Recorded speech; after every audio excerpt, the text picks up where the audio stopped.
책망만 받은 교회였습니다. 대체 어떤 교회였기에 교회가 어떤 상태였길래 책망만 받았을까요? 첫 번째로 라오디게아 교회가 책망받은 이유는 교회가 미지근했기 때문입니다. 우리 오늘 말씀 15절부터 16절까지 함께 읽어보겠습니다. 15절부터 16절입니다. 시작. 내가 내 행위를 아노니 내가 차지도 아니하고 뜨겁지도 아니하도다. 내가 차든지 뜨겁든지 하기를 원하노라. 내가 이같이 미지근하여 뜨겁지도 아니하고 차지도 아니하니 내 입에서 너를 토하여 버리리라. 라오디게아 교회는 한마디로 뜨겁지도 않고 차지도 않은 교회다라고 했습니다. 우리 주님은 애매한 교회를 싫어하십니다. 그리스도인이면서 세속 가치관을 가진 사람, 성도이면서 말씀과 기도는 멀리하고 세속 미디어와 친숙한 사람, 예배의 열정이 식은 교회, 주님은 이러한 상태의 교회를 좋아하시지 않습니다. 오늘 말씀해 보면 주님은 이러한 라오디게아 교회를 내 입에서 토하여 버리리라 라고 말씀하십니다. 즉 주님은 뜨겁지도 않고 차지도 아니한 미지근한 교회를 매우 싫어하십니다. 역겨워하십니다. 예수님은 제자들을 향하여서 세상의 소금과 빛이라고 말씀하셨습니다. 소금은 음식의 맛을 내거나 또 음식을 썩지 아니하게 하는 그런 효과가 있지요. 우리에게 소금이 되어라고 하지 않으셨습니다. 이미 소금과 같은 존재가 되었기 때문에 너희는 세상의 소금이다 라고 말씀하셨습니다. 소금이 맛을 잃으면 땅에 벌어져 밟히게 됩니다. 그렇기 때문에 예수님은 우리를 향하여서 맛을 잃은 소금이 되지 않도록 너희가 소금으로서 살아가라 라고 말씀하시는 것입니다. 그리스도인이면 그리스도를 마땅히 닮아가야 합니다. 그리스도인이면 삶과 인격 그 가운데에서 그리스도를 나타내야 합니다. 주님은 이름만 그리스도인인 걸 원하지 않으십니다. 또한 주님은 이미 우리를 빛으로 불러주셨습니다. 너희가 빛이 되어라 라고 하기 전에 너희는 세상의 빛이다 라고 말씀하셨습니다. 그렇다면 예수님이 우리를 빛의 자녀로 불러주셨다면 빛의 자녀답게 살아야 합니다. 주님은 교회에 사람이 가득한 걸 원하시는 게 아닙니다. 7교회를 향한 말씀 중에 예수님은 단 한 번도 너희 교회는 사람이 없다. 너희 교회는 조금 더 열심을 내어서 부흥해야 된다. 열심을 더 내라. 사람을 더 많이 끌어모아라. 이렇게 말씀하시지 않았습니다. 예수님은 너희가 믿음이 없다. 거룩하지 않다. 너희가 싸우지 않는다. 이러한 것들 때문에 교회답지 않은 모습 때문에 예수님은 책망했습니다. 교회답게 존재하는 걸 예수님이 원하십니다. 한 사람의 성도, 한 사람의 제자가 세워지는 것을 원하시지 많은 사람이 오고 교회가 무조건 크게 되는 것을 원하시지 않습니다. 모진 핍박에도 믿음을 잃지 않고 첫사랑을 늘 유지하고 미지근한 신앙이 아니라 뜨거운 신앙을 가지기를 원하십니다. 뜨겁든지 차갑든지 하라는 말씀은 우리에게 차가운 신앙을 가져라는 말씀이 아닙니다. 미지근한 신앙이 그만큼 옳지 않다. 주님이 그러한 신앙을 역겨워하신다는 것을 가르쳐 주시는 것입니다. 성도 여러분, 주님은 라오디게아 교회를 향하여서 내가 내 행위를 아노니라고 말씀하셨습니다. 주님은 우리의 행위를 아십니다. 우리의 행위를 아신다는 말씀은 빌라델비아 교회에게는 큰 위로로 다가왔지만 라오디게아 교회에는 매서운 말씀으로 다가왔습니다. 빌라델비아 교회가 작은 능력으로 순종할 때에 주님은 이를 다 아시고 내게서 면류관이 있을 것이다. 내게 면류관이 있을 것이다. 빼앗지 못할 것이다. 그렇게 말씀하셨습니다. 그런데 라오디게아 교회는 미지근한 신앙으로 생활하고 있음을 주님이 다 아시고 책망하셨습니다. 여러분, 우리의 신앙은 어떻습니까? 여러분의 신앙은 어떻습니까? 뜨겁습니까? 차갑습니까? 아니면 미지근합니까? 주님이 내 행위를 아신다고 할 때에 여러분은 위로를 받으십니까? 아니면 두려움을 느끼십니까? 우리 모두가 항상 뜨거운 신앙으로 살아가기를 바랍니다. 항상 주님을 사모하고 말씀대로 살아가기를 힘쓰는 그러나 열심히 우리에게 있기를 원합니다. 그렇게 되려면 먼저 자신을 있는 그대로 돌아보는 것이 필요합니다. 라오디게아 교회가 책망을 받은 두 번째 이유는 자신을 잘 몰랐기 때문입니다. 그들은 자신들을 볼 때에 우리는 별 문제가 없다라고 생각했습니다. 우리 오늘 말씀 17절과 18절 함께 읽어보겠습니다. 17절과 18절입니다. 시작. 내가 말하기를 나는 부자라 부요하여 부족한 것이 없다 하나 내 공고한 것과 가련한 것과 가난한 것과 눈먼 것과 벌거벗은 것을 알지 못하는도다. 내가 너희를 권하노니 내게서 불로 연단한 금을 사서 부요하게 하고 흰옷을 사서 입어 벌거벗은 수치를 보이지 않게 하고 안약을 사서 눈에 발라보게 하라. 라오디게아 도시는 상당히 부요했습니다. 무역로가 교차하는 지점에 위치해서 상업의 요충지였습니다. 그리고 검은 양털로 된 겉옷이 아주 유명하고 잘 팔렸습니다.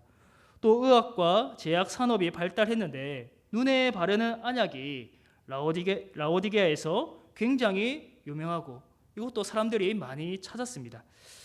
라오디게아가 얼마나 부유했냐면 이 주 60년경에 그 지역에 큰 지진이 일어났습니다. 그래서 다른 도시들은 로마로부터 큰 지원을 받아서 도시를 재건했는데 이 라오디게아는 매우 부유했기 때문에 로마에게 도움을 받는 것을 요청하지 않고 또 거부하고 자신들의 자원으로만 도시를 재건했습니다.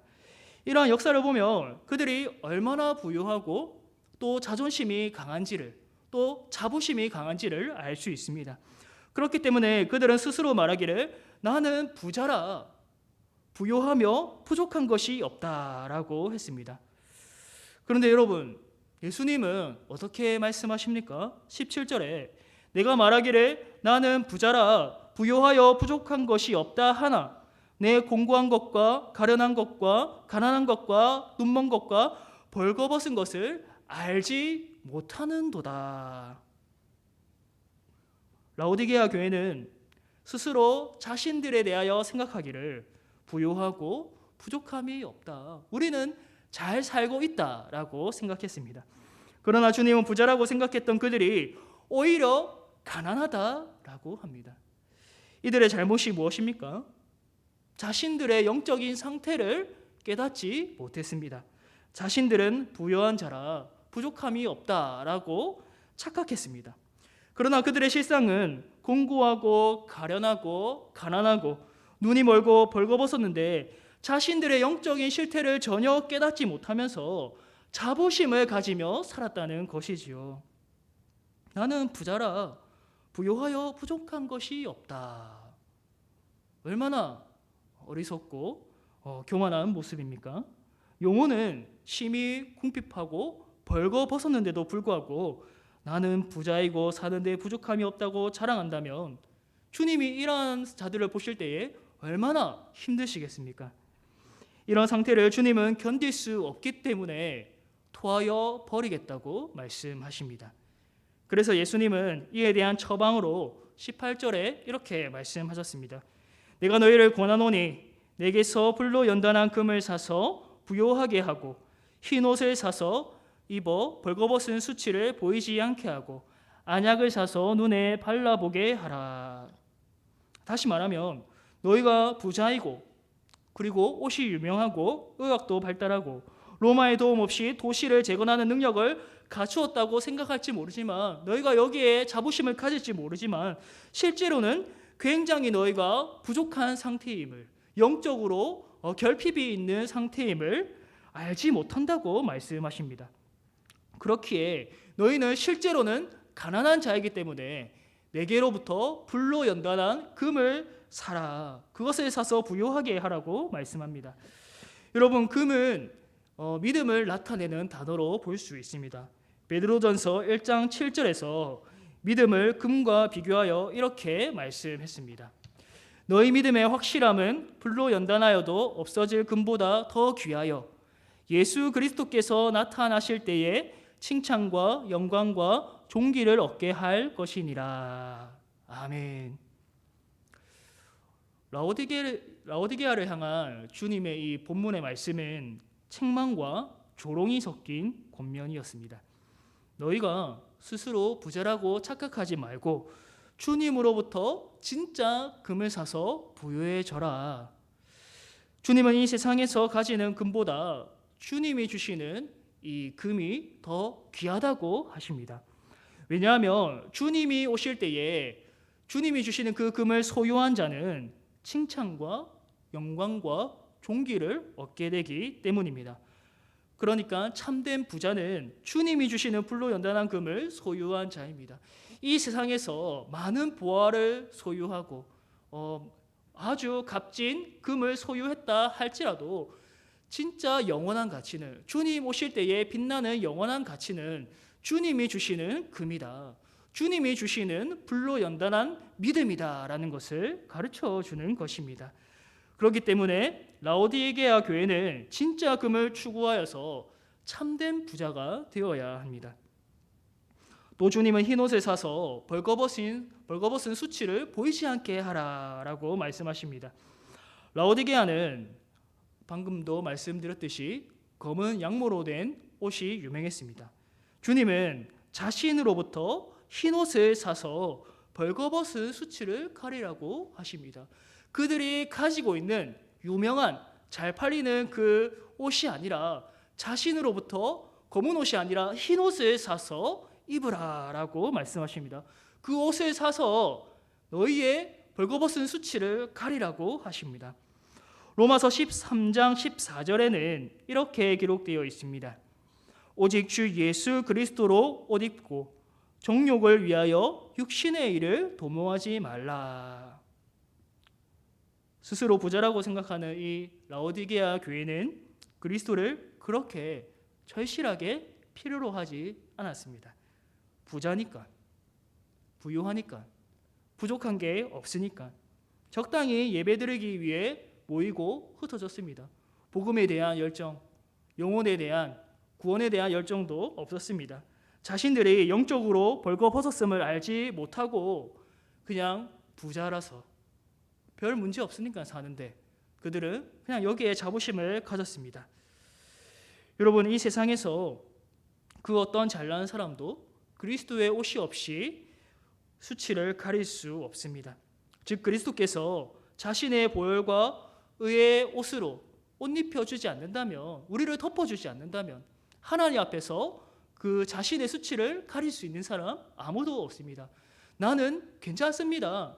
나는 깨끗합니다. 나는 아무런 문제가 없습니다. 결핍이 없습니다. 스스로 그렇게 하나님 앞에서 자신의 그 있는 모습 그대로 나아갈 수 있는 자는 아무도 없습니다. 우리가 어찌 그리스도의 보혈과 그 의의 옷이 없이 당당하게 설 수 있겠습니까?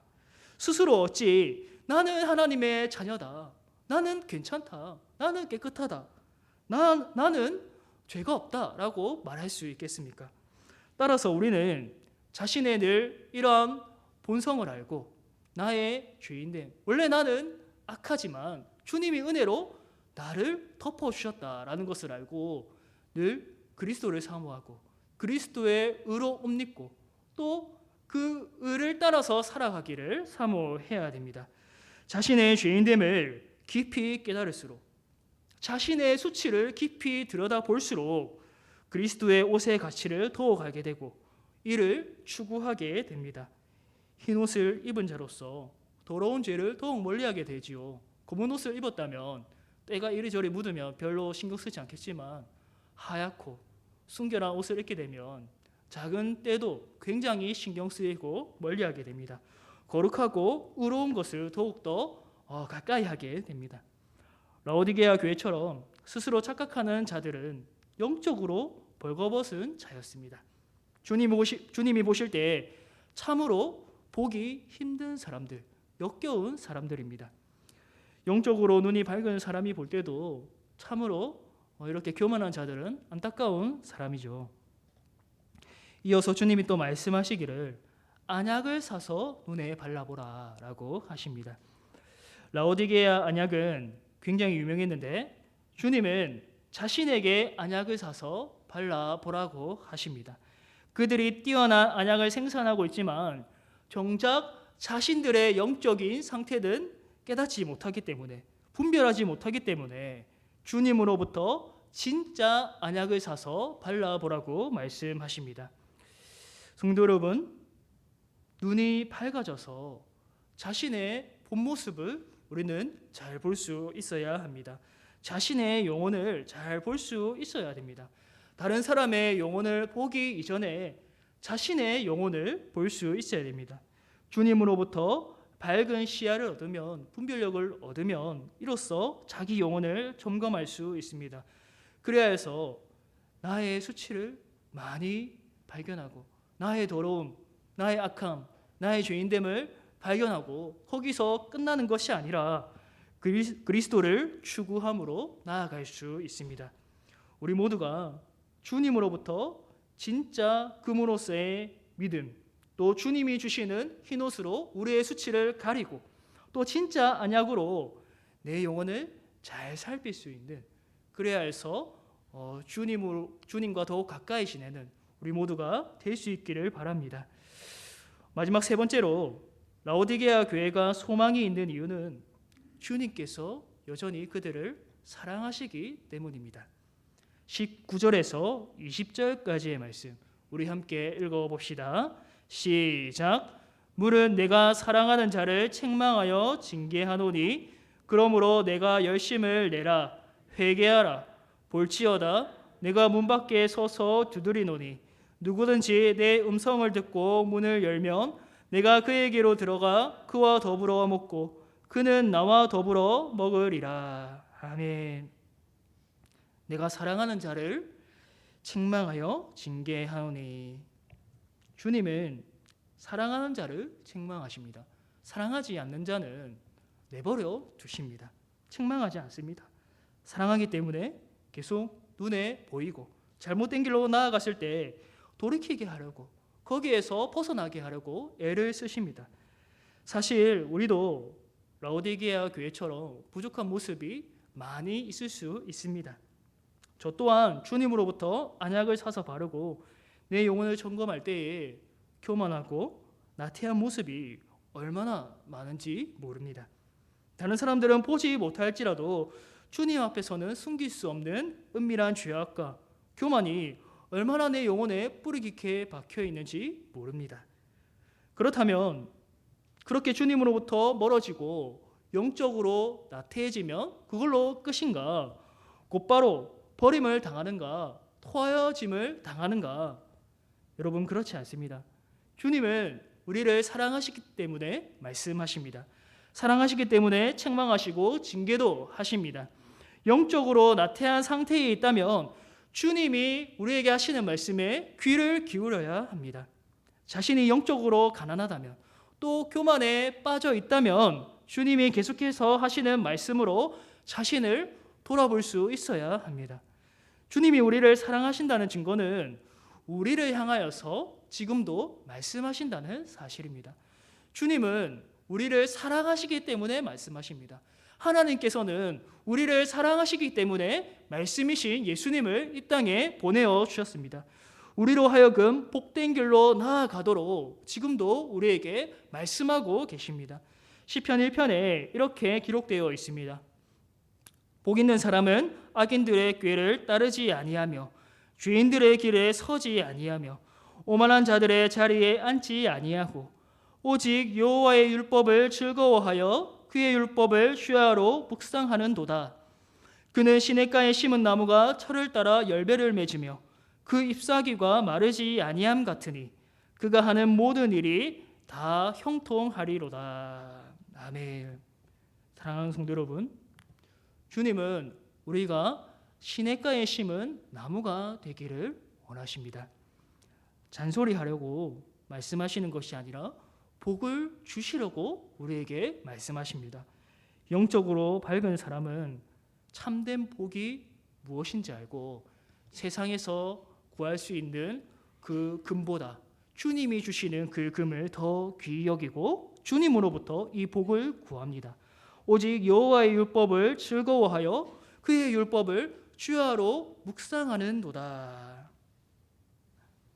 그렇기에 주님이 라오디게아 교회를 향하여서 열심을 내라, 회개하라, 이 말씀도 복 있는 사람이 되기를 바라는 마음에서 하시는 것입니다.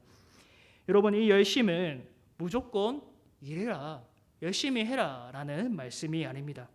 이것도 하고 저것도 하고 항상 바쁘게 주님의 일을 해라 라는 말씀이 아닙니다. 물론 헌신의 의미도 있지만 그 이전에 주님과의 관계에 열심을 내고 주님을 더욱 사모하라 라는 말씀입니다. 헌신은 주님과의 관계가 바르게 형성되고 난 이후에 그로부터 바른 헌신이 나올 수 있지요. 20절에 보면 주님이 문 밖에 서서 기다린다고 하십니다. 여러분, 최근에 러시아가 우크라이나를 침공했는데 양국이 협상을 하는데 잘 되지 않습니다. 우크라이나 대통령이 대화를 계속 요구하지만 러시아 대통령 푸틴은 자기들의 요구를 들어줘야지만 대화에 임하고 전쟁을 중단할 수 있다고 합니다. 여러분, 이것은 대화가 아니라 협박입니다. 그러나 주님은 독재자처럼 강압적으로 우리에게 말씀하시지 않습니다. 문 밖에 서서 기다린다고 하십니다. 저희에게 오라, 가라 라고 하시기 이전에 이미 문 밖에 서서 기다리신다고 하십니다. 그리고 누구든지 내 음성을 듣고 문을 열면 내가 그에게로 들어가서 그와 더불어 먹고 그는 나와 더불어 먹는다고 하십니다. 여러분, 이 말씀은 개인의 결단을 촉구하는 말씀이 아닙니다. 구원의 초대로 하는 그런 영접 기도로 적용할 수 있는 말씀이 아닙니다. 오히려 주님이 택한 백성을 기다리시고 친교를 원하시는 말씀입니다.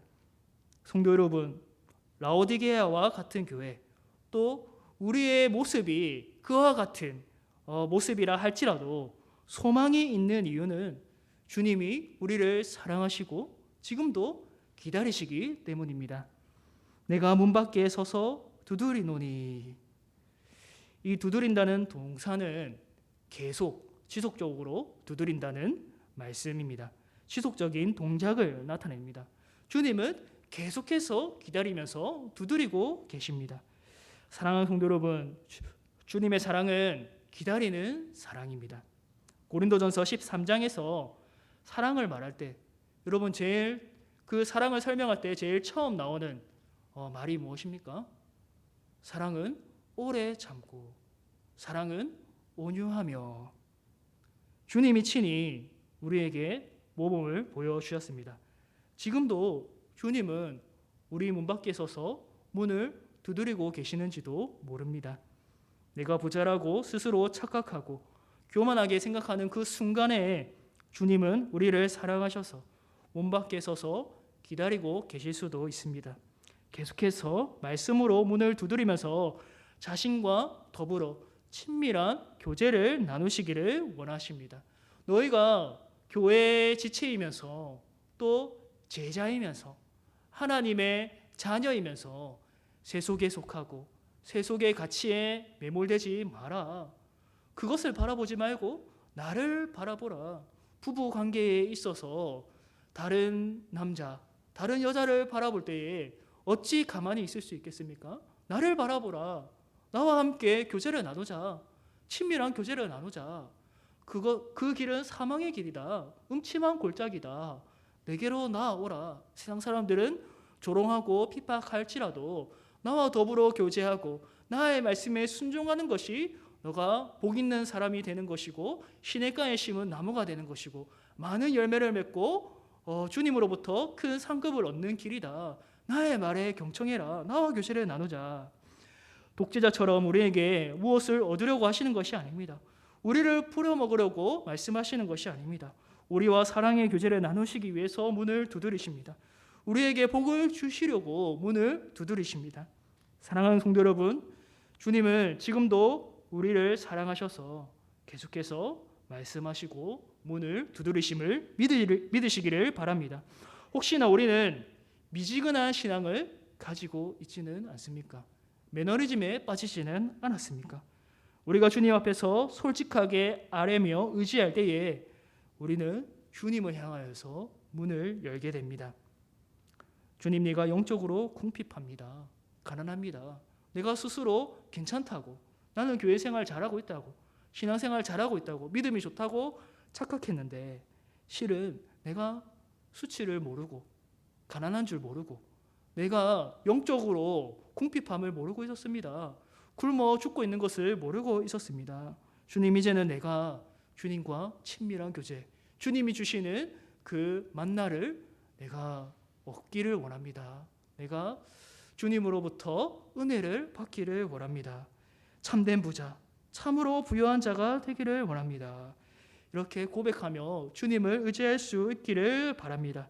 그리하여 주님과의 친밀한 교제를 회복하여서 미지근한 신앙에서 뜨거운 신앙으로, 또 그리하여 주님 오실 때에 칭찬을 많이 듣고 주님께 큰 상급을 얻게 되시기를 주님의 이름으로 축복합니다. 사랑의 하나님 아버지, 오늘 우리를 붙들어 주셔서 말씀하여 주시니 감사합니다. 우리가 주님의 은혜가 아니고서는 단 한순간도 똑바로 설 수 없음을 고백합니다. 오늘도 주님께 은혜를 구하고 성령을 사모합니다. 우리에게 성령 충만을 허락하셔서 늘 말씀을 가까이 하고 즐거워하고 시냇가에 심은 나무가 되어서 주님 열매를 많이 맺는 사람으로 나아가게 하여 주옵소서. 하루하루 살아갈 때에 늘 주님과 친밀하게 동행하고 주님이 주시는 그 영적인 은혜를 늘 공급받게 하여 주옵소서. 우리가 세상에 썩어질 것들을 사모하는 것이 아니라 영원하고 또 참으로 영화롭고 우리를 새롭게 하는 하나님이 주시는 선물을 바라며 우리가 늘 영혼이 풍성해지는 것을 경험하게 하여 주옵소서. 이 세상에서 맛이른 소금으로 빛을 잃은 그런 모습으로 살아가는 것이 아니라, 그런 무기력한 그리스도인이 아니라 늘 주님과 친밀하게 동행하면서 맛있는 소금으로 또 빛을 분명하게 바라는 그러한 그리스도인으로 살아갈 수 있도록 오늘도 우리를 회복시켜 주시고 새 힘 허락하여 주옵소서. 이 모든 것 예수님의 이름으로 기도드립니다. 아멘. 찬송가 286장입니다.